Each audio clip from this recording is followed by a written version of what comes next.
Hello, my loves. I want to take a few minutes to talk about something very serious that should concern everyone. As many of you know, I'm Iranian. I've lived outside of Iran for about 30 years, but my heart, my family, my people are still there. And some of you are aware of what is happening in Iran right now.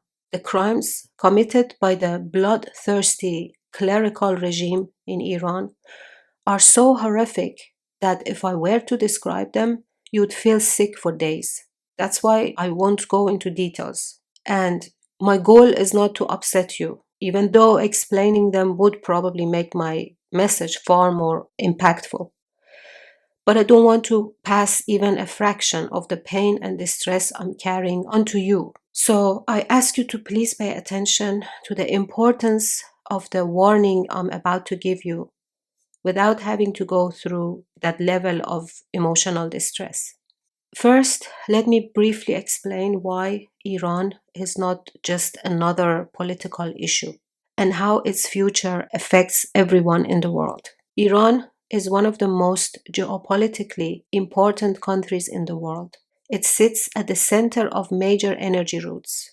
It has massive economic and strategic importance. And the current Iranian regime plays a massive direct role in global instability. This regime has been openly chanting and declaring its goals for 47 years. The goals are the destruction of the West, the destruction of Israel, and the expansion of its ideology, which is Sharia law, by force to the whole world. By force means whatever it takes: lying, deceiving, stealing, corruption, bloodshed, propaganda, which is what they've been doing for 47 years. They have developed long range missiles capable of reaching far beyond the region, far enough to strike the United States, for example. And on top of that, is rapidly advancing toward nuclear weapons capability. Not one, but many. And that alone makes this one of the most dangerous global crises of our time. And no matter where you are on the globe, you might think it will not affect you, but let me tell you, it has affected you and it will in the future beyond your imagination. So, whether people like American policies or not, whether they like Trump or not, is honestly beside the point. And disagreeing with someone's policies does not mean every single thing they do is wrong. The reality of our world is more complex than that. I know that many in our spiritual and witchy and tarot community have very strong negative feelings about Trump, even about the US government, about Israel, and even about the West. And because of that, I see on social media comments, some even under my own posts, saying things like America and Israel should not interfere in Iran. And beside that, there is a lot of propaganda created by the Islamic regime circulating that is truly painful to witness. It claims that the protests in Iran are orchestrated by Israel or any external force. This is so painful to hear because this is the revolution of the Iranian people. So please don't repeat this ugly propaganda. It is a massive insult to all the brave, innocent people rising, risking everything for freedom. Over the past 47 years, there have been countless uprisings in Iran, one every few years, and each was brutally silenced by the regime's bloodshed. And to the ones saying America and Israel should not interfere in Iran to help remove the regime, I need to very clearly ask you, please don't say that. 90 million people in Iran are hostages of the most brutal and criminal regime in the world. They are crushed under overwhelming economic hardship. There are no human rights, only Sharia law, which is a system so brutal and inhumane that knowing its reality is enough to make anyone recoil.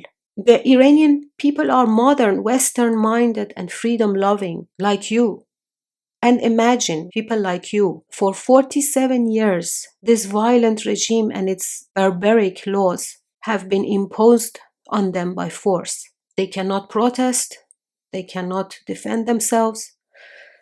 Their only hope right now is external interference. And yes, military intervention from outside Iran. Because this regime is so ruthless and so cruel that it is fully willing to kill hundreds of thousands of its own people just to stay in power.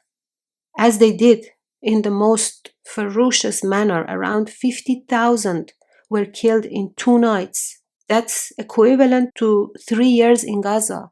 And this number, 50,000, is the calculation so far because they have shut down the internet. The moment they started the bloodshed, they shut down the internet too, so that the world cannot see. And with their lobbies and their propaganda, they would change the whole narrative and the whole story. People were able to flee from Iran and bring these videos outside. That's how we have the limited amount of knowledge we have. And our knowledge is not complete, so it might be a lot more than 50,000. And this number, 50,000, is revealed by legitimate sources. What I'm trying to tell you is that we have already seen it. We have already seen footage. Unarmed civilians, children, young people, women, teenagers, shot, tortured. They went to the hospitals and shot the injured people in the hospital. They killed everyone in the hospitals as well. Also, right now, thousands of people are sitting in prisons, charged with completely false crimes, waiting for execution. People inside Iran are empty handed. They do not have weapons. They are facing a heavily armed regime alone. So when someone sitting thousands of kilometers away, safe and warm and comfortable, and shares an uninformed opinion saying no one should interfere, that opinion doesn't come from compassion and it causes real harm. Also, I want to clarify something very important. If foreign countries intervene to stop mass killing, crimes against humanity, and genocide, that is not interference. Under international law, this is called R2P, responsibility to protect. R2P exists because the world learned what happens when we stay silent during mass atrocities. It means when a government is actively harming its own people and refusing to stop, the international community has a legal and moral responsibility to step in. And I'm sharing this not to argue with anyone, not to attack anyone, but to ask for empathy, humility, and responsibility, especially in a spiritual community. If you don't have accurate information, please don't speak. If you've never lived under a dictatorship, please listen to those who have.